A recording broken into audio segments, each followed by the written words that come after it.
GM, everybody. This is Kianga Ellis, Kianga Ellis Projects, coming to you live for the Thursday meeting of the Rural Rapid Response Network. I'm doing this now 2 days a week. This is our 4th week. Tuesdays and Thursdays, 1 p.m. to sometimes 3 p.m. I mean, we've got 2 hours, but so far don't usually go the full 2 hours. And today, in fact, definitely not, because I have a very important meeting happening at 3 p.m., which I will talk about in just a moment. So this will be about 1 hour, and I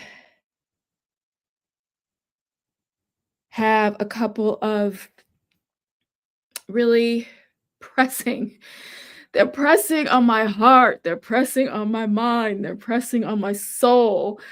These days of thunder and this environment of all gas and no brakes. And it's full on, but we can handle it.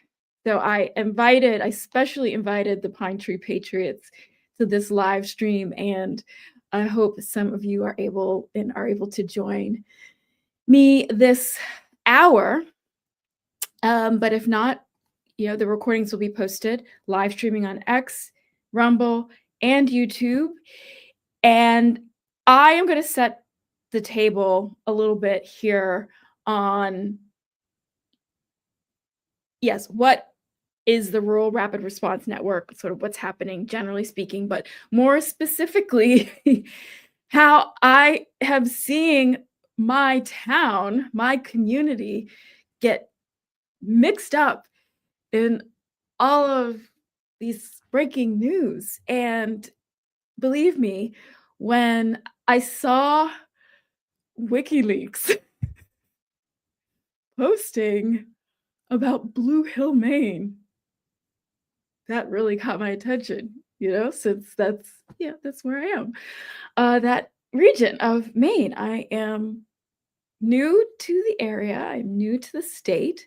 So I want to first be very, very clear that I am in learning mode. This entire project, my entire endeavor with this live stream, and the work that I've begun to do and share real-time live with you, both here on these live streams at Kianga Ellis and also on my personal X, which is at FHO Money, which stands for Future History of Money, a blog I started some years ago. I am in learning mode. Everything I'm going to talk about, all of the links that were shared, in fact, let me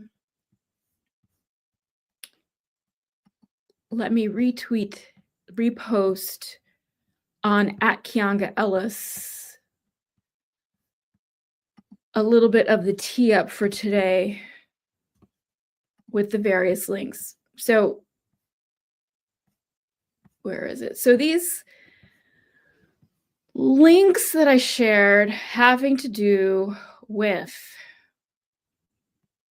Maine and the Blue Hill Peninsula, having to do with an ordinance that has been proposed here in the town of Deer Isle. And there's a public meeting today at 3 p.m., which is why I'm going to wrap up here early. And I'm going to get into all of this. But just to let you all know, I have not yet personally gone to the source material of the things that are talked about on WikiLinks in Nicole Shanahan's interview with the data person, all that I just retweeted from at Kianga Ellis, which ties into all the Mike Benz stuff, this USAID Truman Show. And I really wasn't going to get into this further. I first talked about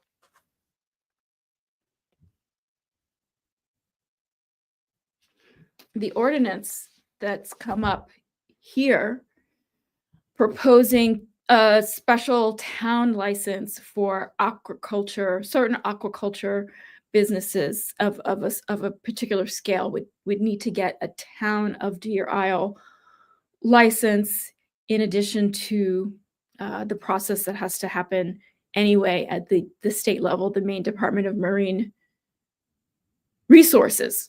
So this is something that I covered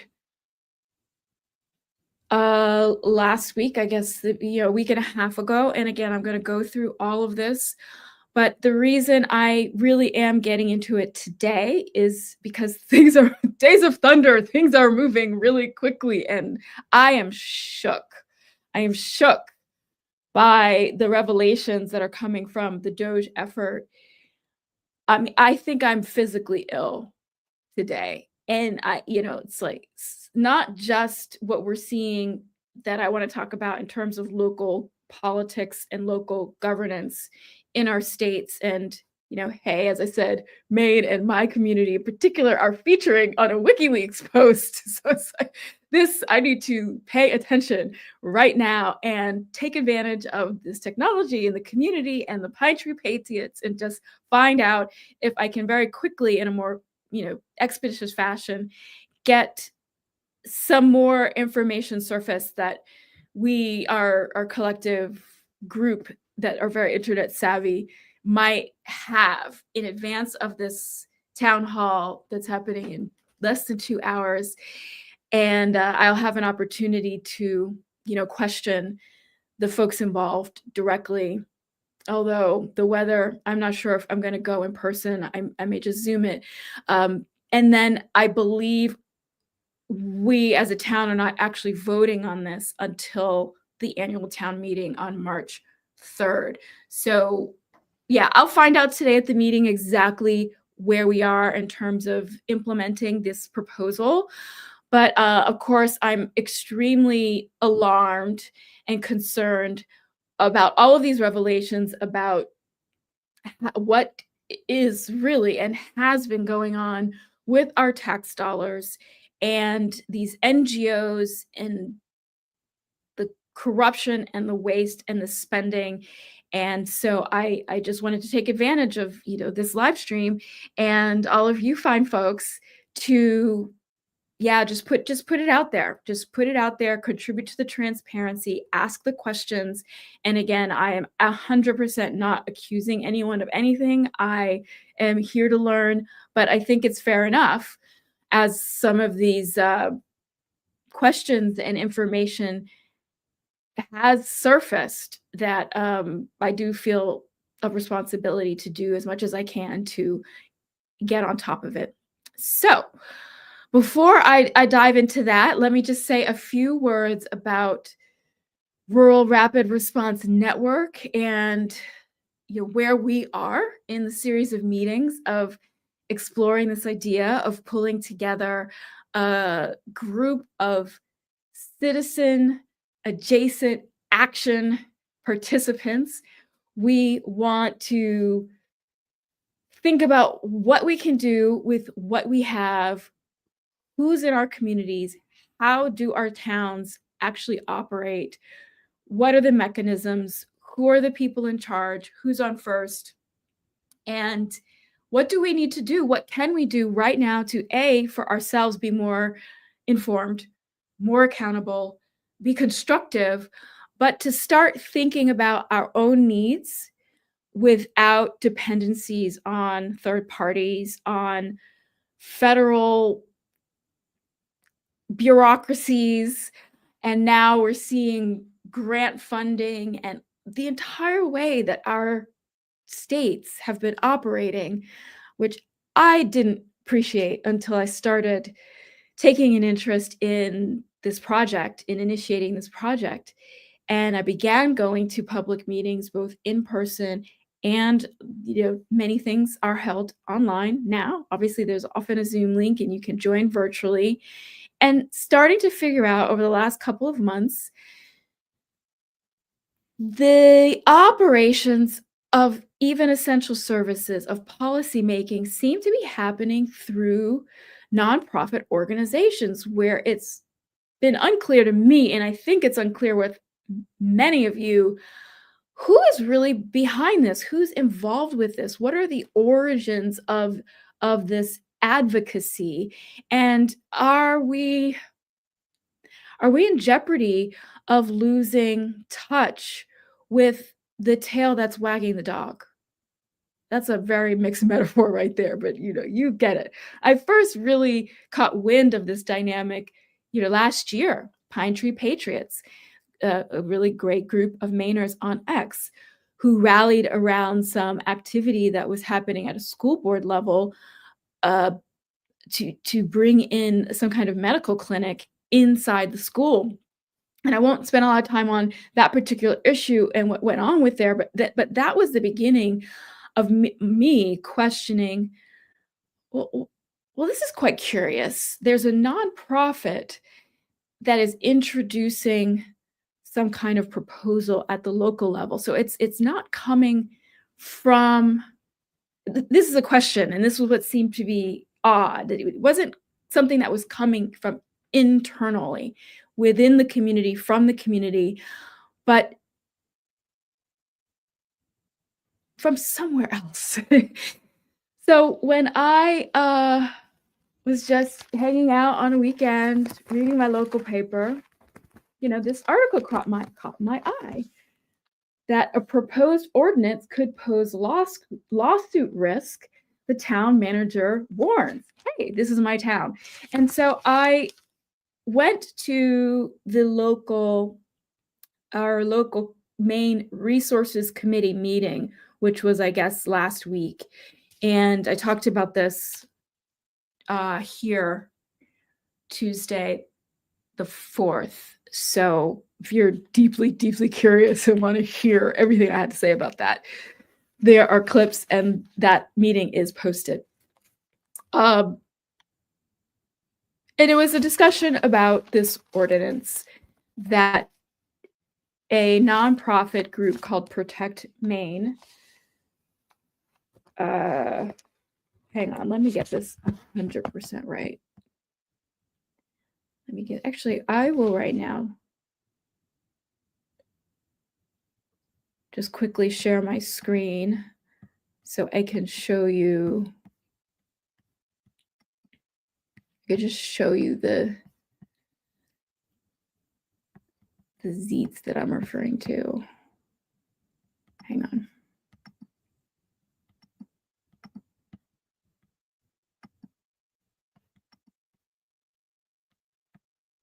Kiangahu, still very clumsy with the streaming software. Okay. So I think you can see that.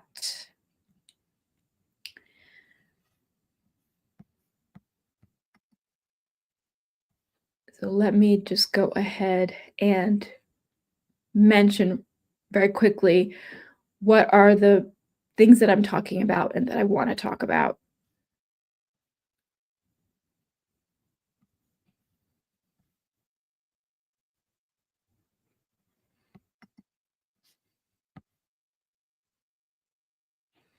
This is the Nicole Shanahan exclusive interview with Data Republican and some organization, a USAID grantee recipient of $472.6 million, according to WikiLeaks. And Kim McNamara has also shared some information that I guess Grok has pulled together. And then we have,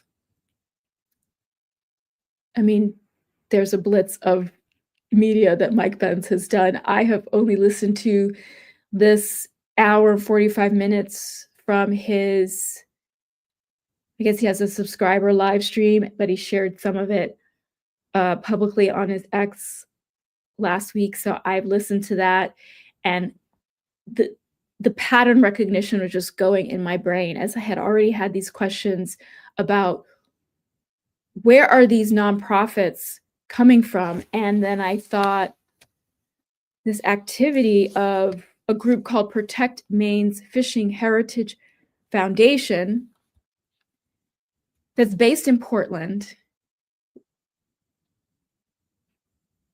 Is there something beyond altruism, beyond the desire to protect, like the name says, protect Maine's fishing heritage from what they're calling industrial scale aquaculture businesses? And this proposed ordinance, kind of a template of an ordinance that a couple of towns have adopted, and now my town is considering it. But what seems at first blush like, oh, which was my first reaction, oh, this sounds great. Like, we definitely don't want industrial scale aquaculture in our communities. And wait, the state is telling us that we don't have jurisdiction to regulate this? I don't like how that sounds.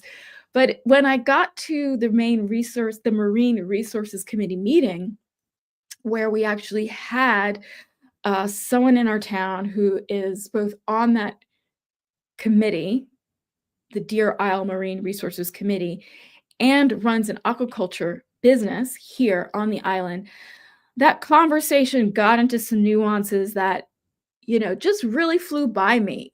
It's incredible how disarming the posturing is, the language that these nonprofits use. And again, I really don't know if there's anything untoward going on here. I just have questions, and I'm seeing some patterns that are raising, I think need to be investigated. I think need to be looked at. Whoops, I don't mean to leave the studio. I want to stay. I just want to stop the screen.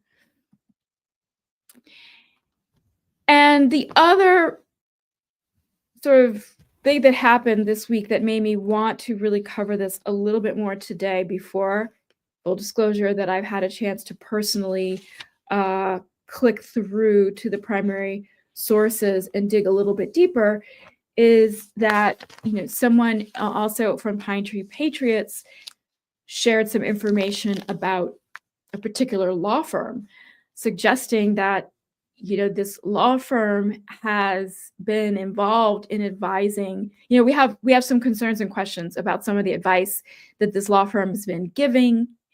This law firm seems to be quite active in a political way.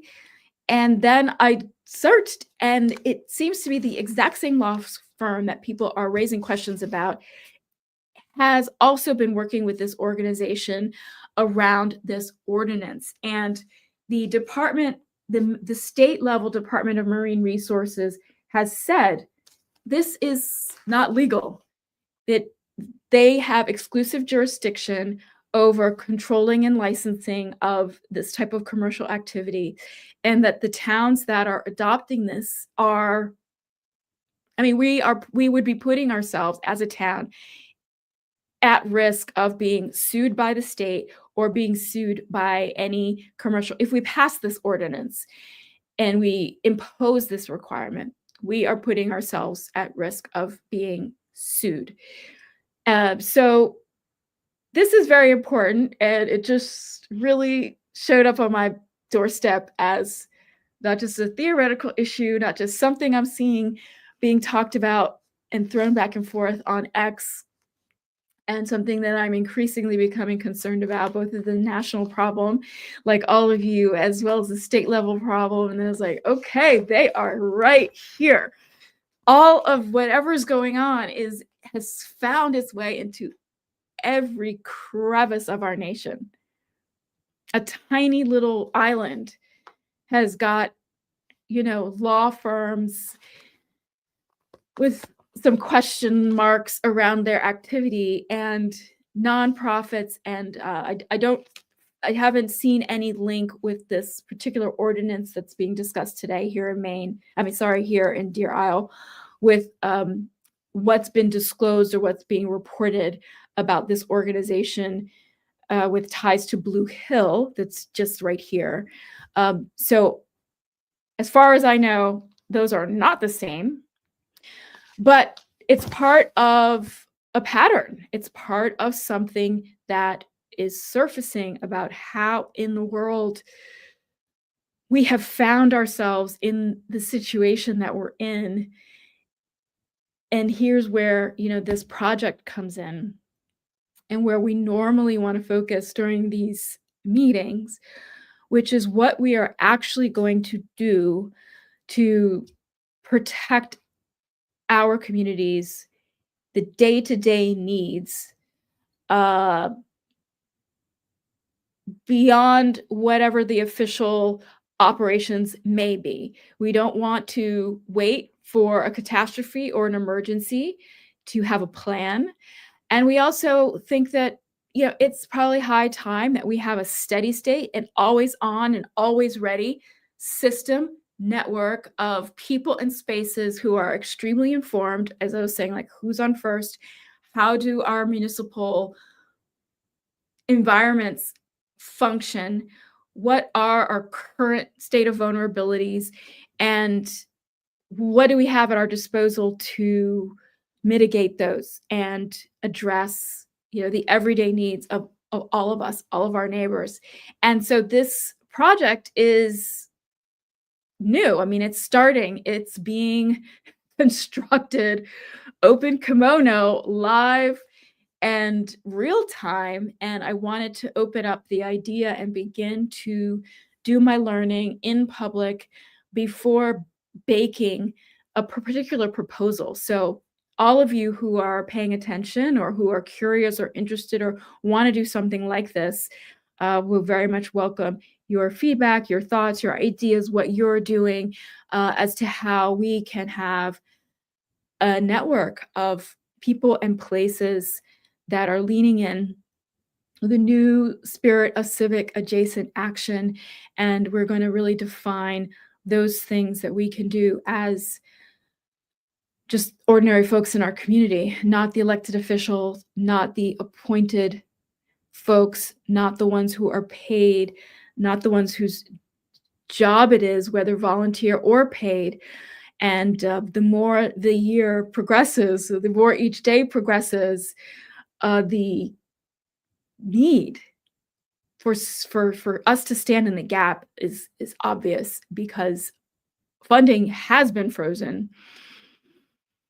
Policy is shifting, government is shrinking, and here in Maine, the entire brain trust, the entire political structures and policy apparatus, from what I've been able to tell, is on the chopping block, in the crosshairs. And to the extent that funding is stopping, if there is corruption to such a degree that, we could really see,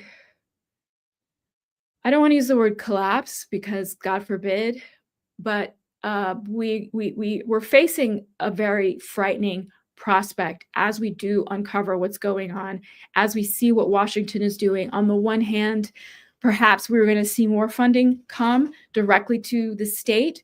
We've heard the Trump administration talk about getting rid of FEMA. We see the conversation about the Department of Education, and that the cabinet position being confirmed for that is, it's out there, getting rid of the Department of Education. And that what that looks like are the states and families getting the funds directly to make decisions about education. However,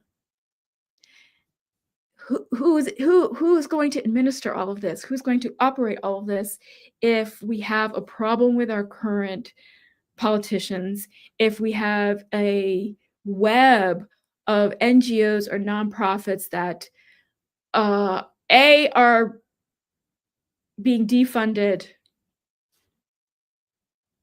period. So whether, to the extent that those can continue to operate, is a question, is a huge question. Even with everything being, even if we wanted to keep the status quo, this is a reality that is hitting all of us very, very hard. I talked a little bit about it, on Tuesday. So in the meantime, we're going to have to, do more than the activism that happens behind a screen, because our communities are going to suffer in practical terms when we have been so dependent on the federal grants, on the nonprofits. There's this third sector that's doing so many things that we would have thought were happening in the government or happening in private sector, but they've been, resourced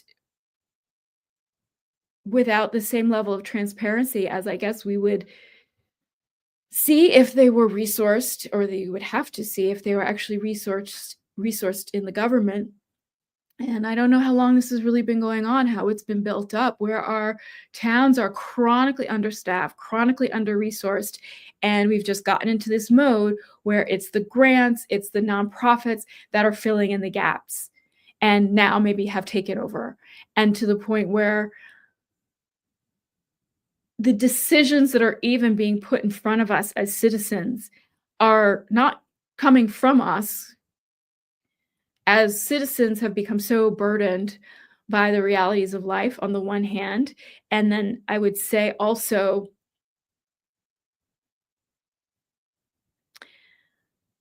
we have to take responsibility for our own apathy and our own complacency. I certainly do, which is why I'm here speaking in front of you. And something has crept in unawares, and we've been waking up to it, which is the reason why politics have swung the way that they have, which is why we have such a dramatic change happening that we are welcoming in Washington. But meanwhile, we on the local level, on the hyper local level, have to get our hands around exactly what has been going on, what we are going to do to triage our communities and our lives and our families and everyone in our immediate areas, triage the fallout. On Tuesday, I wore my "No Pain, No Maine" T-shirt. There's fallout from this, and begin to engage right now on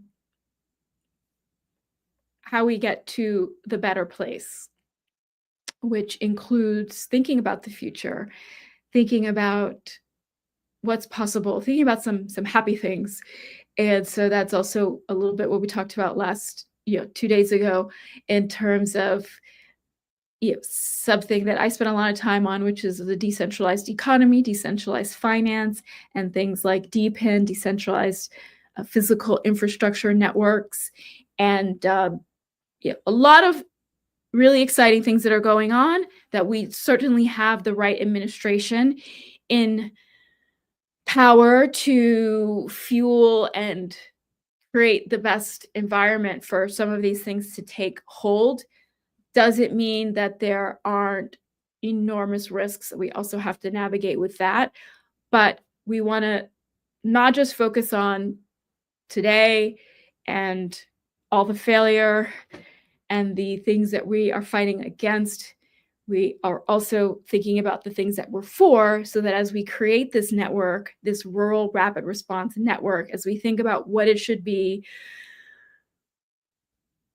and the stages in which how we get there, we have in mind a place we want to go. We have a response when the status quo and the incumbents want to persist in the status quo, want to resist all forms of change. Something very, very, very important for us to do is to have an alternative vision, to really have an alternative plan that says, we are going to go through some pain. Yes, we are going to dismantle some things. We are pausing funding. We are shrinking the government. We're redoing a lot, and it's very disorienting. And it's going to be tough to get through without absolutely having a meltdown, which we want to still have a fabric of a civics fabric. And that's up to us every one of us where we are, where we live. And so we are very much in this project in the Rural Rapid Response Network, going to the town meetings, not just when we want to protest, but we want to start going on a regular basis. We want to be a regular presence. We want to be a presence that's constructive. We want to be listening with a teachable spirit and be people in our communities that earn a reputation for contributing, that we're showing up to contribute our energy. We're showing up to put resources into the equation. We're not just showing up to point fingers and demand that things don't happen.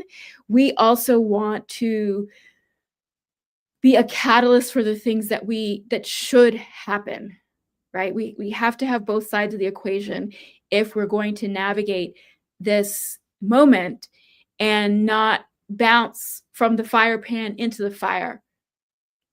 Because as we expose things, as we want to stop funding, dismantle, fire, lay off, all of that,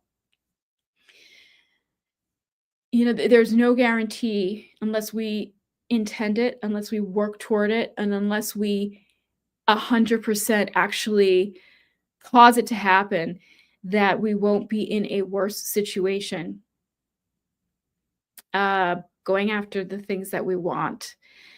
So let's transition a little bit more to, in fact, let me just check because I want to see if any of you had any comments, particularly on this aquaculture licensing issue. And I guess maybe I'll just tick through why we might not, putting aside questions of who is this nonprofit organization, Protect Maine's Fishing Heritage Foundation. Who's involved in that? Why are they pushing for this ordinance? And, the piece that I really couldn't grasp with the little bit of research I did before I watched Mike Benz's, presentations about USAID and what that organization has been up to, and that Nicole Shanahan also covered on her broadcast, yesterday or the day before. I just couldn't understand what's the benefit. If you think that something is amiss, one of the first obvious questions is, well, who's benefiting? And I couldn't come up with a nefarious benefit. Even if we disagree that it's appropriate for our town to adopt an ordinance that we don't have the expertise or resources to necessarily administer, that we have this template that's just been handed down on high, that we haven't had our own attorney give us a legal opinion about whether it's lawful. So we certainly, as a lawyer, I certainly don't want us to pass something that we haven't had a legal opinion giving us a green light, that we have diligence for ourselves that this is lawful, even though this nonprofit is claiming at some level that they're willing to pay for, if our town were to get sued, this nonprofit is saying they will pay for some aspects of legal work. It's, I just can't figure this out. Why are they on this mission?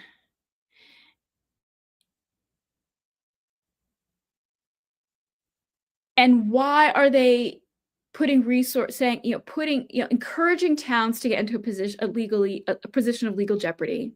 So that's also number one, where I'm just thinking a little bit more like,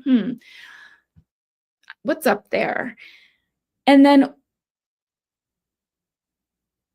why are they then saying, okay, well, we'll also actually pay for you to fight the state? right? Why? Um, and then, and so as I was saying, I went to our local Marine Resources Committee meeting, and there was a fantastic conversation about, well, this is potentially the kind of thing that actually is going to strangle and suffocate and kill off the sorts of development that we want to have. This is exactly the kind of thing that stops smaller businesses from being able to prosper. And certainly in the case of this particular, you know, sort of cookie cutter template, we were not able to customize it, or we have not customized it, at least as far as what's going to be up for a vote. It's not customized for our town. So you have things like anything over 5 acres is considered industrial. And, I don't know anything about this, but what I've heard from people who do know and work is like that is not the right number. It's certainly not any number. Like, where does this number come from, and does it make sense? And has there been an analysis of, well, what are exactly the right, well, first of all, what even are our town's very considered goals around this area? And do we even need our own local ordinance? If there's a process in place at the state level, are we not capable to engage in that process if there's something that comes up that we find would be harmful to our town? So, there's just some arguments here that aren't making sense to me. And this nonprofit is apparently also saying, oh, well, they're making all these arguments for why this ordinance that they came up with, that they've gotten a few towns in Maine to adopt, oh, it's not conflicting with the Department of Maine Resources Authority. So, the whole thing just, the gut says, I don't understand this. And, when something like this occurs and there are these people involved and something just doesn't seem to make sense, I can't figure out why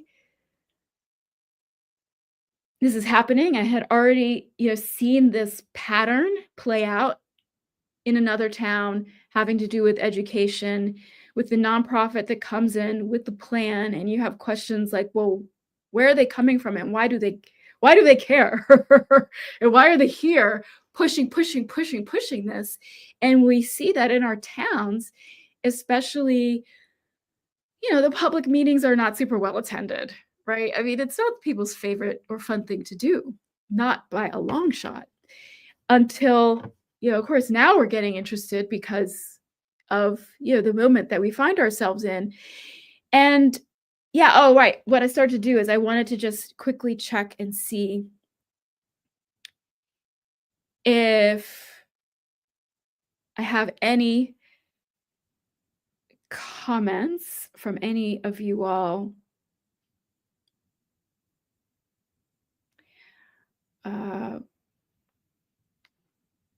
Right now. Yeah. Okay. Look, I'm just putting this out there. There's no time to there's no time to be shy, right? About just saying, hey, I'm seeing something over here. This is massive. This is absolutely wild. And Doge released their website in the middle of the night last night, and I looked at it briefly. I have to carve out some time for the weekend, over the weekend, to say DYOR DM, do my own research again on the source material and all this stuff. But what's really exciting and empowering is that each of us can just do what we can with what we have. We don't have to be discouraged that, I don't have the training, I don't have the background, I don't have the time. That even with whatever amount of time we have, each of us does our little bit, and then we have this network effect, this real-time effect of finding out. So I'm hoping I'm just chipping away. I'm just doing my little part. And I figured I wouldn't wait.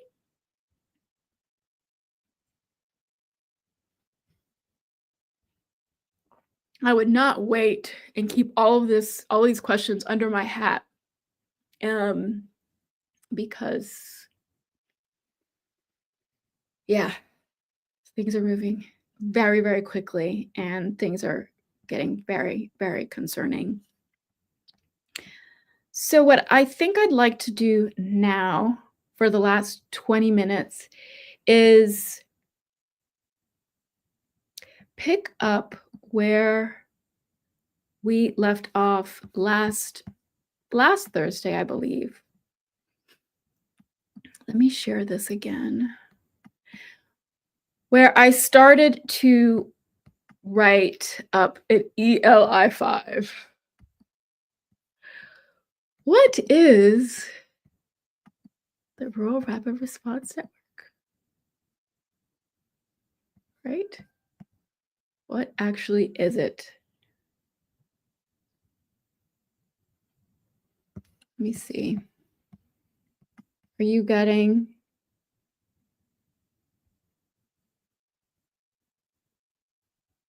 Are you guys getting the right?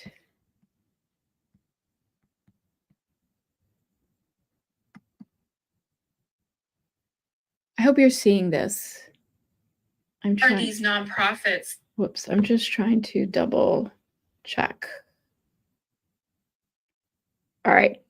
I'm just gonna speak. And hopefully the screen share is working.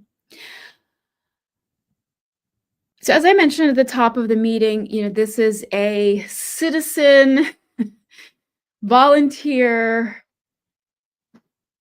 We have to get involved. We have to stand in the gap for ourselves and for our communities.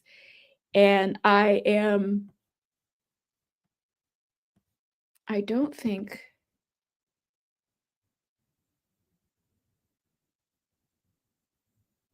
Okay. Maybe I am. Okay. As I said, this is very lo-fi. I'm a little bit boomer on the tech, on navigating the tech.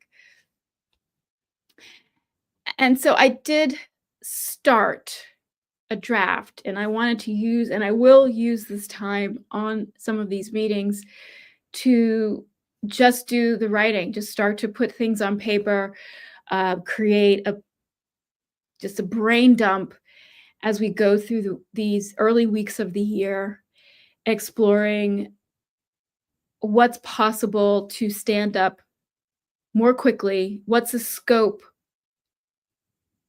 I don't think you're seeing. Hang on, let me just try this again, just to make sure.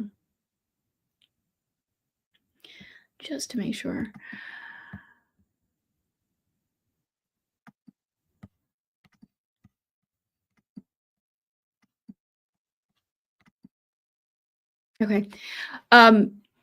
I feel the need that action is required. And although it takes time to plan for an effort like this and be organized, be informed, I want to really move toward something that can operate at some level, that's doing the thing that needs to be done around being a resource. And of course, it requires scoping out exactly what that looks like and how to do that here in my community to start. And then, of course, span out over the geographic area that I have in mind for this project, which is the state of Maine through Massachusetts to central New York, where my law practice is still based. And I'm coming to Maine from upstate New York, and I am a New York licensed attorney. I am not yet licensed in Maine. I'm working on that. And so the vision for this network is spaces, art spaces, actually. I will talk more about that on another meeting, that moonlight, do double duty, again, as these sort of hubs or stations where we operate as, I'll say a kind of emergency response or preparedness network, but not just for emergencies, all the time. So the ELI5 draft that we went through and wrote together last week, here you're seeing hopefully, the first slide where I wrote that it is, as in it will be, because it's not yet existing. These are the whiteboard sessions. A Maine-based social welfare organization founded for the purpose of facilitating citizen adjacent action and caring for our neighbor. And we talked about the biblical story of the Good Samaritan. And I read the story from the Bible, and we went through, it was a Bible study. It was pretty fun. We went through the words in the Bible to try to pick out, A, what does caring for our neighbor look like? And what does it look like? What is it that the Good Samaritan actually did? This exercise would, help set some blocks of marble that we can then chisel and carve into a beautiful sculpture. So it's casting a wide net of some value statements, some concepts that we want to underpin our attitude and our intention around this project. And so the bullets here as to who's our neighbor. So who is the Rural Rapid Response Network going to serve? How does that service look? And yeah, the Bible seemed like as good a place to start as any, and that very famous parable of the Good Samaritan. And we talked about how the neighbor, right, at the end of the parable, Jesus asks, which one, well, I guess it depends on how you look at the story, but which one was a neighbor to the man who fell among thieves? So I guess the Good Samaritan, oh, that's interesting. That's actually just occurred to me. It's like the idea of who's a neighbor is about us. Oh my God, this is just hitting me. Yes, we are the neighbor. We are the neighbor. It's not that like other people are our neighbor. So we identify who's my neighbor. No, it's like how am I have to be a neighbor, a Good Samaritan. And what does that look like? So I'm going to switch this. I'm not saying going to say caring for our neighbor. I'm going to say being a good neighbor. Right? Yes. Which is noticing someone in need and showing compassion. And the action of showing compassion, because we want to be action oriented. We're not just going to be online talking. We're not going to just do feel good virtue signaling and ideas and concepts of what's right. We are just concerned in doing good deeds, and not good deeds that are measured in deceptive, flowery language and cloaked agendas. We are just going to keep it simple and very hands-on. So this Good Samaritan showed compassion by certain actions, picking up the man who fell among thieves. So I got to change that as well. So it's not picking up our neighbors, picking up. I already put notice someone in need. So it's like picking up.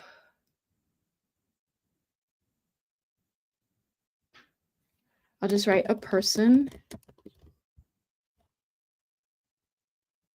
Approximate person who is down. And us proximate, this is not good language, but by proximate, I'm speaking of the fact that in the story, yes, it's a person that's on the sidewalk and the Good Samaritan walks.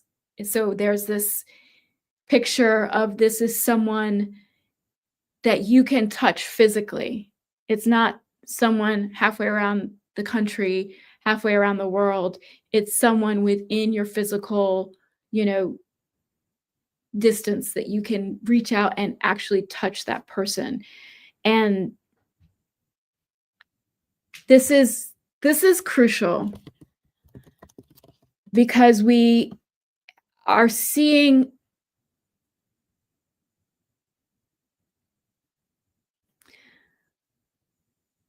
that the government has decided it's going to tax the citizens and then do our charity for us all around the world, in every part of the world, in every country in the world. And we have some problems with what has occurred. The flip side of not being happy with what has occurred is going back to some core values, some core American values, and a tradition that we've had in this country of taking care of one another. We've seen it back in the day when church used to be very popular in the country. Certainly a big tradition. I mean, it still goes on with churches, of course, but we've lost it in our mainstream. We've lost the visibility of what used to happen in churches, and maybe in some cases still does, even though going to church and being a person of faith is obviously the decline is precipitous. The churches are pretty gutted, but these were places where people could go for food and for shelter. If your electric bill was going to get if your electricity was going to get cut off because you couldn't pay your electric bill, the church would pay your electric bill.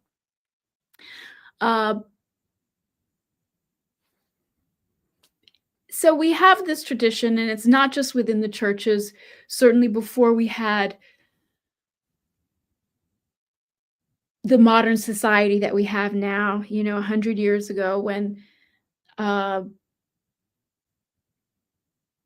more of the country lived in rural areas. And of course, we had tons of problems 100 years ago, but oh, do I have the book here? Yes, this book is so important. Let Them Eat Promises: The Politics of Hunger in America by Nick Coates, published in 1971, and it talks about the discovery of hunger in America. In the 1960s, the things that led to the Poor People's Movement and the Civil Rights Movement and the beginnings of welfare. And, Robert F. Kennedy was very, very important and prominent in this movement. And this book talks about that. And it's important perspective to see how some of these good intentions and things that needed to be addressed and probably had to be addressed at the federal level, where that all started. And then we got to trace back. So that's 60 years ago. We want to understand the history of how we got here.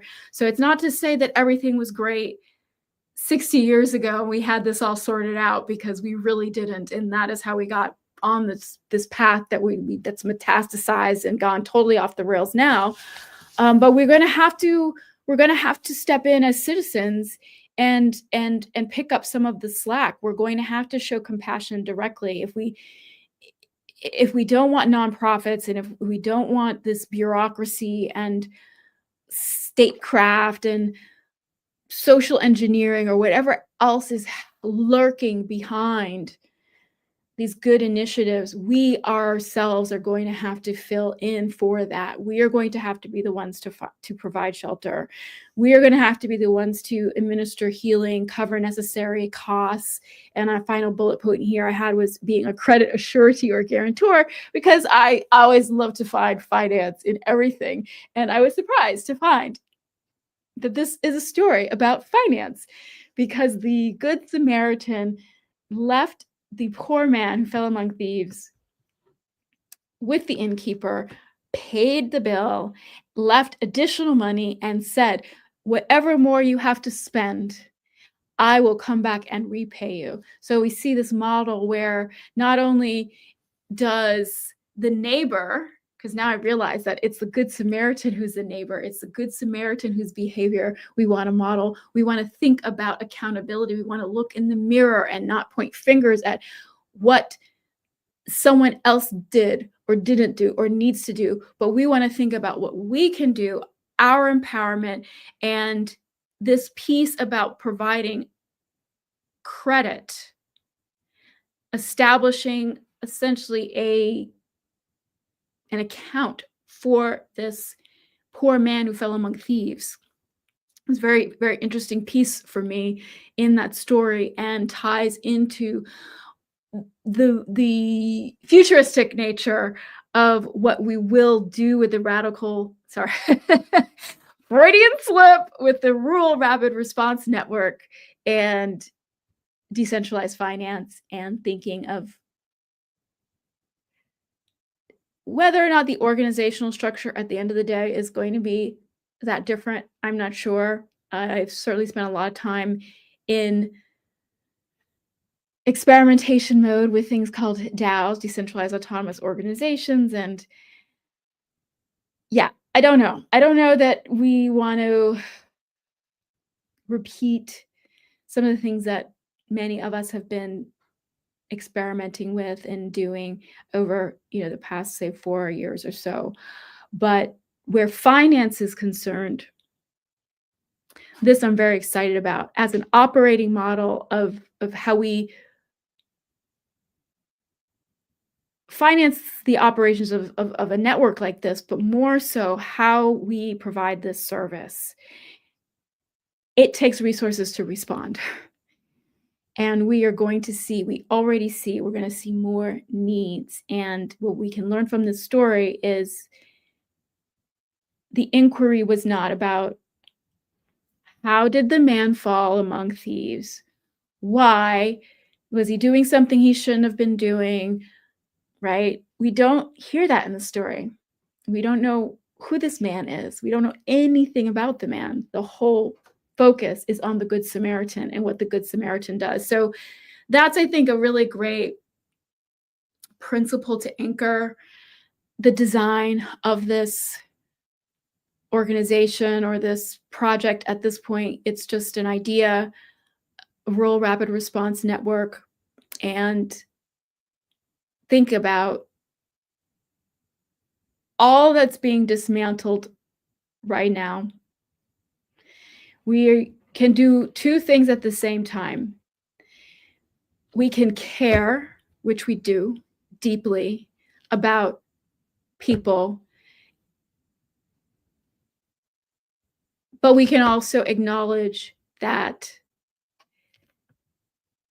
government and the citizens, we have failed in what we tried to do over the last 60 years. What many people tried to do, set out to do, what we've inherited, and that I now see and believe in many, many cases has been twisted, co-opted. And it doesn't mean that the people who are engaged, all the people engaged in the status quo should be on a shit list. And this is the benefit of what we do, what we will do as members of the Rural Rapid Response Network. We will go to the town meetings, because when you're in the room with people and you see how hard they work and you get to know the people around you in your town and humanize, put a human face, put the accountability of relationship, of close relationship in small towns, when you have that happening, you get the nuance. You're going to operate in compassion. It's not going to be so easy to demonize and rage as it can be when we're all in our X mode. There's a mode for X. There's a way of being on X. That is how you have to roll in that arena.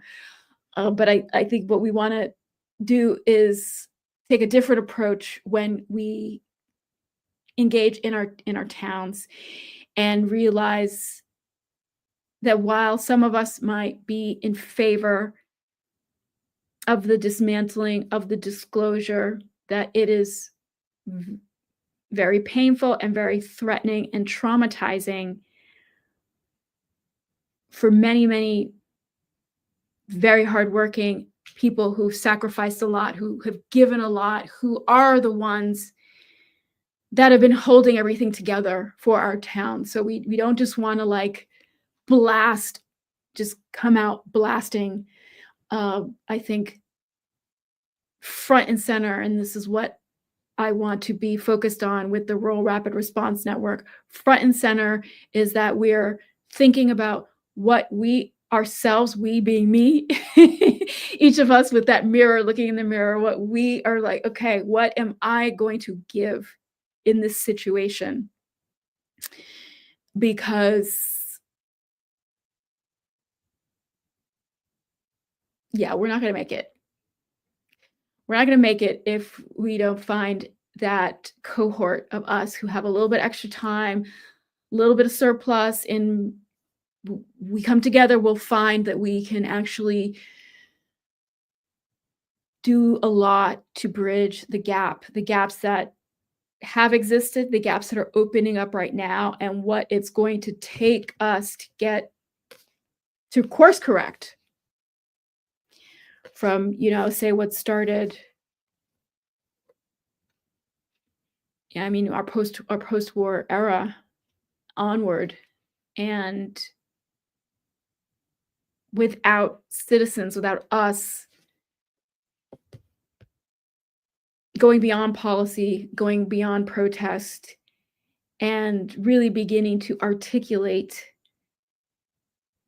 a vision, the words, but also our bodies in space and new organizations that will be part of a new operating model where federal government is not what it looks like today. And I think we also want to be careful about the pendulum is going to swing too far.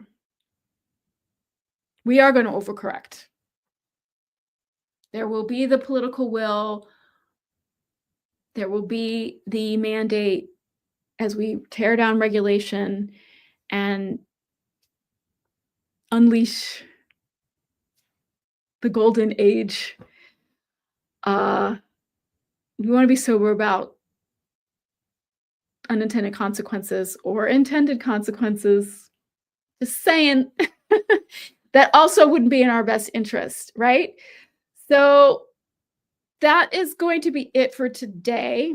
As I mentioned, sometimes these meetings are shorter anyway. Let me go ahead and stop this. Changed a few words. I mean, I feel like if I can, I'm going to change the date on here too, and I'm going to save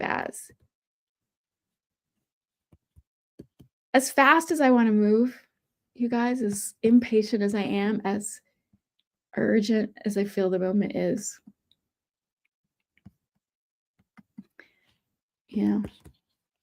There's only so much you can do. We are human beings. The most who are still human. So far, at the moment, we're all still human beings, I think. And I may just have to be satisfied with, I changed 4 words on the ELI 5 slides this week. Progress.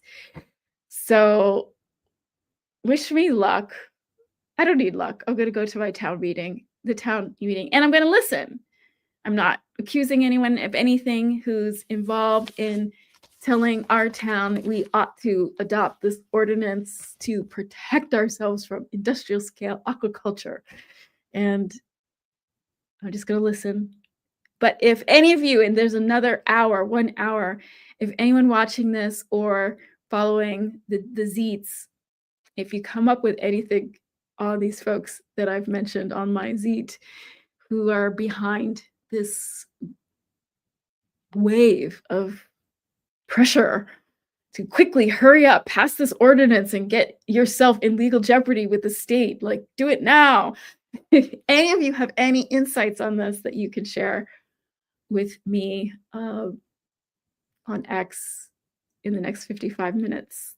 That'd be cool. And but of course, we're not voting today. This is just a public hearing, so there's still time to really do research. And if we find out that there really is something not okay with this effort, I want to make sure that I make that who votes, that we're informed about that as a town, that we surface what are all the things that we should consider, um, whether we're for or against, this town specific additional regulation. So with that, I am going to leave you and wish you all a good day on this Thursday, and we'll see you next week, Tuesdays and Thursdays, 1 p.m. Eastern. It's very come as you are. Sometimes I guess I'm talking about a town meeting that I went to and the insights I gleaned from that, or maybe it's the Infrastructure Resilience and Rebuilding Commission report that we talk about, or we're just doing our due diligence on some of these key issues and concerns around infrastructure, energy, and economic development in the state of Maine. And we're using that inquiry to help shape what is it that a rural rapid response network of citizen adjacent action, what are those things that we need to stand up right now that are going to be constructive, that are going to contribute to our well-being both today and in the future. And what's a timeline? What's a roadmap for this effort that just began with an idea and a computer and Kianga just getting sick and tired of being sick and tired. So we'll see how it goes. And I thank you for checking it out. Bye bye.